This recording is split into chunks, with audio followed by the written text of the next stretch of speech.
안녕하세요. 달팽입니다. 오늘은 짧게 무슨 얘기가 하고 싶었냐면요. 저는 어떤 사람에게 매력을 느끼는가?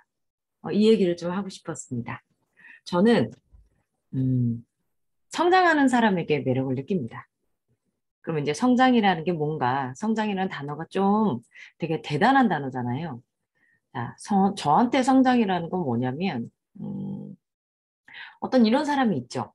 아무 힘든 일이 없어서 그냥 잘 자랐는데 굉장히 멋진 생각을 하고 굉장히 배려하고 그다음에 좀 큰 생각, 넓은 생각 그리고 막 한마디로 그냥 멋진 생각을 하는 그런 사람이 있어요. 똑똑한 생각을 하시든 멋진 생각을 하시든 뭐 이런 모습 보이는 분들. 이런 분들 만나면 편하죠. 뭘 하든 그냥 잘 하시고 긍정적으로 대하시고 그러니까요. 근데 저는 그런 모습을 보면 편하긴 해요. 그분이 하시는 행동이나 이렇게 살아가는 얘기를 듣거나 그렇게 감정 교류를 하게 되면 편하긴 한데 멋지진 않아요. 멋있진 않습니다. 음. 자, 그리고 이런 사람 있죠.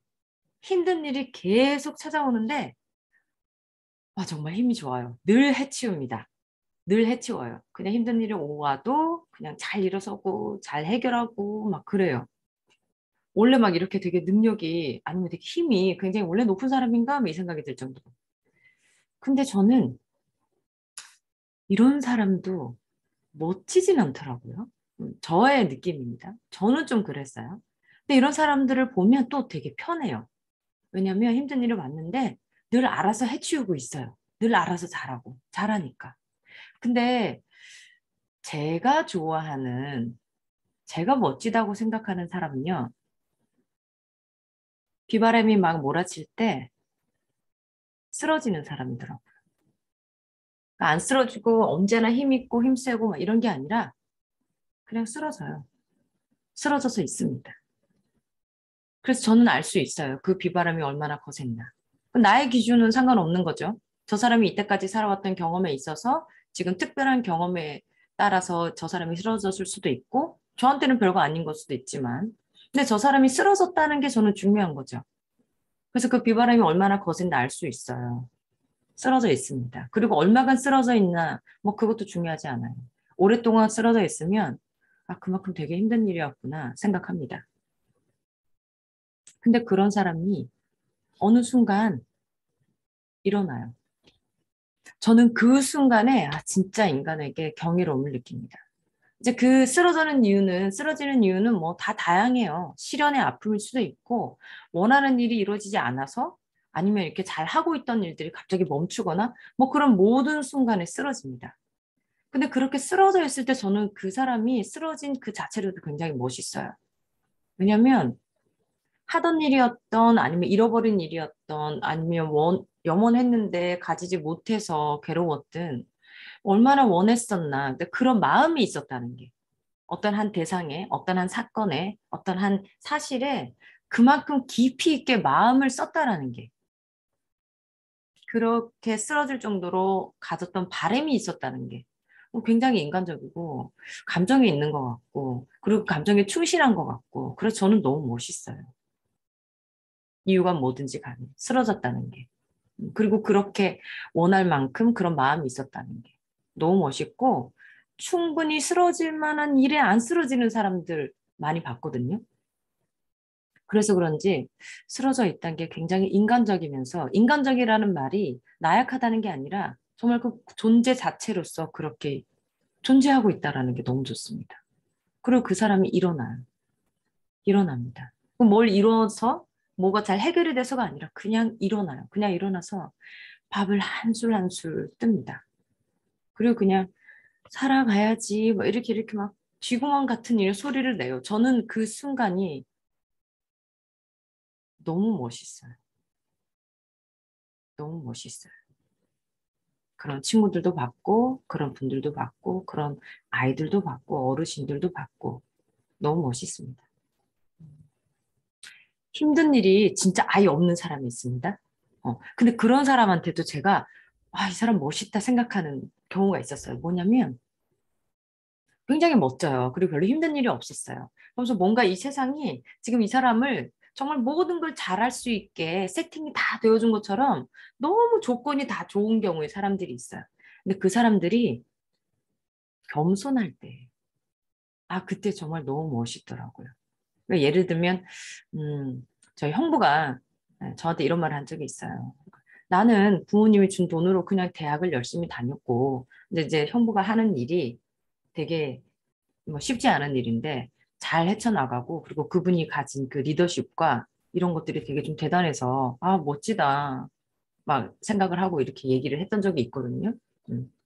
그분의 똑똑함도 멋져 보였고, 그분의 이제 대하는 이렇게 관리하는 능력이나 이런 것도 멋져 보였는데, 이렇게 말하더라고요. 나는 부모님이 돈을 다 대주셔서 대학을 잘 다녔고, 그래서 그냥 공부하라는 거 공부했고, 그래서 그냥 취업이 됐고 일을 하는 건데, 이게 뭐, 내가 뭘, 내 손으로 한 게 뭐가 있냐. 이렇게 얘기하는데, 너무 멋있더라고요. 음. 그리고 또 한 명, 진짜 멋있다고 생각한 또 경우는, 이제 친구 중에 대학을 안 나왔어요. 근데 홀로 책을 되게 많이 읽었어요. 그래서 생각이나 이런 거 얘기를 해보면 이미 저 앞에 가 있는 친구예요. 이 친구는 남이랑 비교를 하지 않아요. 그래서 그냥 자기가 그냥 알고 얘기하고 막 이런, 그냥 자기가 자신이랑 연애를 하는 느낌이 들게 해요. 그 자신의 즐거움만 찾는 친구. 멋있더라고요. 자, 그래서 이제 아무 비바람이 불지 않는 사람 중에서도 이제 멋있는 경우가 있었는데, 하나는 다른 사람이랑 비교 자체를 하지 않고 자기 삶에 집중하는 사람. 진짜 멋있었어요. 그리고 남이랑 비교를 할 때는 또 겸손을 찾을 때 멋있더라고요. 그래서 이 두 가지 경우, 이제 이런 두 사람을 보면서 제가 멋있다라고 느끼면서 알게 된 거죠. 저에 대해서. 아, 나는 사람이 이럴 때 멋있구나. 그래서 이 두 경우를 보면 나름의 삶에 대한 본질을 알고 있는 것 같아요. 비교해도 뭐 내가 뭐 그걸 가지고 내가 한 게 아닌데 뭐 멋있다고 할 게 있냐. 뭐 겸손한 거, 이런 거. 그리고 남이랑 비교하지 않고 그냥 자기 자신과 대화하면서 즐겁게 그렇게 사는 거. 삶에 대한 본질을 알고 있는 것 같다. 이런 생각이 들었죠. 왜 이런 얘기를 하느냐? 우리 모두 지금 뭘 하고 있냐면 육아를 하는 사람이잖아요. 육아라는 이 시스템이, 이런 숙명이 어쩔 수 없이 성장을 하게 만들더라고요. 우리는 뭘 하는 거냐면 사람을 대하는 일이잖아요. 그 사람의 생에 태어난 그 현재 순간, 그 사람의 과거, 현재, 미래를 다 책임지려는 마음으로 그 누군가의 24시간을 우리는 계속 집중하고 있고, 그들의 7일, 365일, 나의 남은 생 전부에 이 사람의 과거와 현재와 미래를 만들어주기 위해서 내 생의 전부의 시간을 노력을 거기다 넣고 있어요. 이게 뭐가 멋지냐면요. 육아하는 사람들, 저 쓰러지지 않는 경우 본 적이 없어요. 근데 절대 쓰러지지 않는다. 육아를 하는데 힘들지 않다. 아, 그분은 사람을 대하는데 그렇게 뭐 그 사람의 과거와 현재와 미래를 다 책임지려는 마음, 다 보호해주고 싶은 마음이 없다고 생각을 해요. 그런 마음이 있으면 그렇게 힘들지 않을 수가 없거든요. 그래서 육아하는 사람들은 다 쓰러집니다. 마음이 힘들고요, 몸이 힘들어서 다 쓰러져요. 근데 막 좀 이상해요. 그 쓰러져서 막 울어요. 너무 힘들다고 막 불평도 하고 막 더는 못하겠다고도 하고 막 이거 나는 못하겠다고도 하고 막 자책도 하고 막 주변 사람들 왜 나를 도와주지 않냐고도 막 불평도 하는데, 저는 그때 그게 너무 멋있어요. 뭐 때문에 그렇게 자신을 자책하고 뭐 때문에 그렇게 주변의 상황, 주변의 사람들한테 불만을 표현할까요? 지금 내 앞에 태어나 있는 이 사람의 과거와 현재와 미래를 책임져 주고 싶어서 화가 나는 거예요. 그리고 자신의 그 위치를 그냥 가볍게 버려버릴 수도 있는데 그거 안 되니까. 그거 안 되니까 그 불안을 감고 불안을 안고서 계속 이렇게 목구멍으로 이렇게 차고 나오는 그 불안과 힘든가 이런 거를 이제 터트리는 거예요. 그래서 전 너무 멋있어요. 되게 안쓰럽긴 하죠. 쓰러져 계시니까. 근데 너무 멋있고, 그리고 또 일어납니다. 또 일어나요. 밥을 차리고 또 아이에게 뭘 잘해줘야 되나 책을 읽으시고 교육을 들으러 가시고, 그리고 친구들에게 막 아이에 대한 얘기를 해요. 나 이거 못하겠다. 막 이거 어떻게 하는 거냐. 아, 나 너는 못하겠다 이러면서 위로도 받으시고 조언도 받으시고. 그리고 가장 중요한 건 나를 힘들게 한 장본인인 것 같은 그 아이들에게 또 말을 걸어요. 뭐 먹을래? 오늘 학교 어떻게 갈 거야? 잘 다녀올 수 있겠어? 막 이렇게 막 얘기를 하고. 이 위치를 포기하지 않는 저는 이 힘든 이 비바람을 절대 포기하지 않고 계속 우리는 쳇바퀴라고 부르지만 그 쳇바퀴를 계속 도는 저는 이 힘이 너무너무 경이로워요. 그래서 이게 어쩔 수 없이 성장을 할 수밖에 없는 프로그램에 갇힌 우리는 어떤 운동선수 같아요. 은퇴할 수도 없고 포기할 수도 없는 그리고 계속 그 경기를 뛰기는 해야 하고 그리고 쓰러지는 걸 계속 받아들여야 되고 그리고 쓰러지는 걸 막 다른 사람이 보는데 어쩔 수 없이 그냥 계속 운동 경기를 나가는 거죠. 제가 운동선수를 좀 좋아합니다. 운동선수들을 생각해 볼게요. 이 행동으로 기술을 연마해요. 근데 이 운동선수들이 멘탈이 떨어지면 또 다 끝나는 위치잖아요. 저는 우리 육아를 하는 어른들이 전부 다 그 운동선수 같아요. 아이들을 위하는 어른들을 좋아하지 않을 수 없는 게 바로 이 이유 때문입니다. 자신의 감정이 무너지는 순간이 와요. 근데 그걸 맞닥뜨리면서 계속 노력을 하거든요. 그러니까 비바람을 막 맞고 나서 쓰러져요. 쓰러지고 또 계속 그걸 해요. 그러니까 하게 되면 결국 또 올라가 있거든요. 비바람 맞았다가 내가 일어난 사람이기 때문에 비바람에 내가 진 사람이 아니에요. 쓰러져 있었지만 난 버티고 있었던 거예요. 버티는 힘도 있으니까 비바람이 사라질 때 다시 걸을 수 있는 거잖아요. 성장하려고 노력하는 게 아닌 것 같은데 이 육아를 하는 이 환경, 세팅, 이 숙명이 성장이 이루어지게 만드는 게 세팅인 거죠.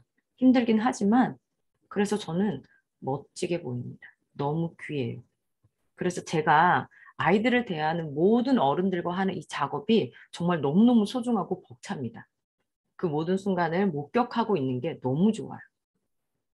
자, 이런 성장 있잖아요. 우리가 스스로 하는 그런 비바람을 맞는 순간들과 그걸 또 이기고 또 터벅 뚜벅뚜벅 이렇게 걸어가는 이 모습 자체가 하나로 성장인데 이 성장은 사실 목격이 되면 힘이 나요. 그래서 혼자 육아하시는 모든 분들이 함께하는 휴가로 나왔으면 좋겠다 하는 생각이 드는 겁니다. 나의 쓰러짐을 알리고 그리고 또 내가 일어서는 걸 누군가가 봐주는 거. 그런 게 있어야 돼요. 그러니까 목격자가 있을 때 이 운동선수는 굉장히 영광스러울 거예요. 그들의 수고를 누군가는 알아주고 있다는 거, 누군가는 봤다는 거. 그러니까 내가 쓰러져서 부끄러운 게 아니라 내가 쓰러지는 순간까지만 보고 갈 게 아니라 내가 쓰러지는 순간 얼마나 오랫동안 쓰러졌나도 봐주면서 그걸 이기고도 내가 결국은 일어난다? 이거를 봐주는 사람이 있을 때 우리는 메달을 따지 않아도 이미 성장했기 때문에 저는 성공했다고 생각합니다. 운동선수로서 충분히 멋진 건 경기를, 현장을 뛰고 있다는 거죠. 계속 뛰고 있을 때 우리는 우리 존재 자체로 계속 존재하는 거예요. 그래서 저는 우리 육아하는 모든 어른들이 운동선수 같다는 생각을 합니다. 혼자 하면 잘 못해요. 그래서 같이 쓰러지고 같이 일어서는 순간들을 목격해주고 박수치고 그래서 그 경이로움에 서로 울고 저는 그 경이로움을 항상 느낍니다. 그래서 육아하는 모든 어른들과 만날 때마다 저는 늘 마음이 벅차요. 늘 느낍니다. 야, 우리 정말 대단하다. 우리 정말 대단하다. 그래서 이미 육아를 마치신 분들 뵈도 너무, 너무 대단하게 느껴지는 거죠. 인간으로 태어나서 뭘 하나 이루고 가는 게 없다라고 생각하실 수도 있는데, 우리가 어떤 사람을 위해서 노력하고, 쓰러져 봤고, 그런데 지금 이 생을 계속 살아나가고 있고, 이런 기억이 있다면, 우리 전부는 이 생에서 뭔가 열심히 한 겁니다. 다른 사람을 위해서 하지 못하고 나 자신을 지금 잘 살아나가게 한 것. 그것도 굉장히 대단한 일이잖아요. 나라는 한 인간을 이 인생에 계속 서 있도록 했으니까요. 근데 이제 여기서 또 연장돼서 다른 사람, 아이들을 위해서, 아이가 아닌 어떤 다른 사람도 전혀 상관이 없죠. 내가 아닌 타인 누군가를 위해서 내가 쓰러져 보고, 그리고 그 길을 계속 걸어가 봤다? 아, 정말 너무 멋진 거라고 저는 생각을 합니다. 자, 그래서 육아하는 모든 분들께 이런 얘기를 해드리고 싶었어요. 우리 모두는 어쨌든 하나의 세팅으로 전체를 보면요. 우리는 모두 다 성장하고 있습니다. 그래서 우리 모두는 멋진 사람들이에요. 그리고 우리는 혼자서 혼자의 성장, 자신의 성장을 혼자 보는 건 뭔가 씁쓸하고 좀 허전해요. 그래서 우리의 성장을 서로서로 목격했으면 좋겠습니다. 그래서 우리 모두에게 목격자가 있었으면 좋겠어요. 오랜 길에 서로의 성장을 목격해준 목격자. 제가 하는 작업도 그런 목격자가 되어드리는 일을 많이 하고 있죠. 목격하고 저는 굉장히 감사하게 생각하고 멋진 모습, 멋진 인생의 스토리를 저한테 보여주셔서 저는 정말 감사하게 됩니다. 그리고 그게 제가 힘이 되어서 제가 육아를 하는데도 도움이 됩니다. 제가 느끼는 것처럼 여러분들 모두도 혼자 하는 육아 말고 함께 하는 육아로 하루하루가 좀 이어졌으면 좋겠습니다. 자, 그래서 오늘도 연결되기 위해 또 이렇게 열심히 부끄럽지만 영상을 올려봅니다. 오늘 하루도 내가 아닌 작은 사람, 어린 사람, 혹은 뭐 나이 많으신 어떤 분들을 이렇게 다 돌보고 계신 모든 분들께 깊이 있는, 깊이 있는 존경에 정말 멋짐, 정말 경이로움 느끼고 있다는 것 전해드리고 싶었습니다. 자, 그럼 오늘 하루도 정말 즐겁게 오늘 하루도 온전히 존재하시고 그리고 나서 내일 또 찾아뵙도록 하겠습니다. 오늘 하루 온전하도록 모두 노력해 주시고 여러분들의 하루 온전함에 평화가 가득하길 바랍니다. 그럼 다음에 또 뵐게요. 달팽이였습니다.